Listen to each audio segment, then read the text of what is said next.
Јетонша си вари во правда, Седат Сулејмани во култура, Агон Ферати во односи меѓу заедниците. Од Вреди ги потврдија новите имиња кои треба да седнат на Илинденска број 2. Но останува дилема, зошто за разлика од ВМРО ДПМН и Знам, од Влен изостана пресконференција на која ќе ги официјализираат предлозите. Според извори на Канал 5, во Вреди се уште се кршат копијата околу изборот на Агон Ферати на местото на Иван Стоилковиќ во Министерството за односи меѓу заедниците. Во игра покрај Ферати, според партиски извори, се уште неколку имиња за овој ресор, а до вечер се очекува да има конечна одлука. Сепак премиерот Мицкоски денеска потврди дека ги добил персоналните решенија од коалицијските партнери за министерствата со кои ќе раководат во реконструираниот владин кабинет и кажа дека за него се прифатливи.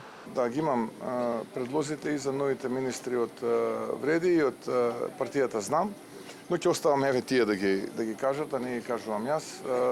За мене се тие предлози сосема во ред и очекувам да имаме уште поуспешна работа во новиот состав на владата. Имаат ли веќе избрано предлог за министер за односи меѓу заедниците, бидејќи таму тие им рекоа дека имаат? Да, имаат.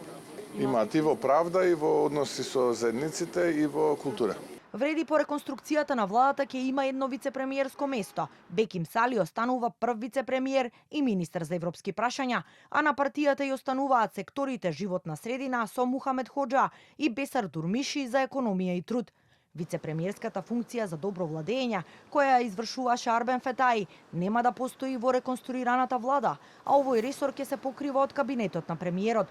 Мицкоски синоќа ги објави предлозите на ВМРО ДПМН. Досегашниот директор на Фондот за здравствено осигурување Сашо Клековски го презема местото на Азир Алиу во Министерството за здравство, а за нов директор на фондот е именуван Златко Перински, кој досега беше министер за локална самоуправа. Тој ресор ќе го преземе Иван Стоилковиќ.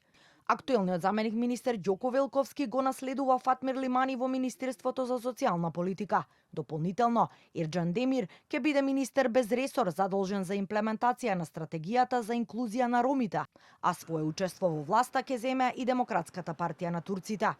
Кадар на Знам ќе раководи со Министерството за земјоделство, каде Димитриевски го номинира Борче Серафимовски. Горан Минчев останува на чело на Министерството за јавна администрација. Тој денеска кажа дека се задоволни од реконструкцијата.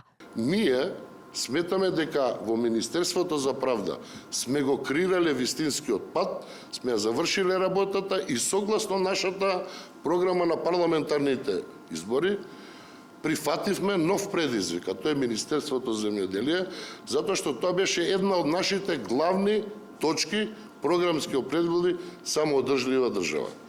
Некој, ако смета дека Министерството за земјоделие, шумарство и водостопанство не е битно министерство, мислам дека се лаже.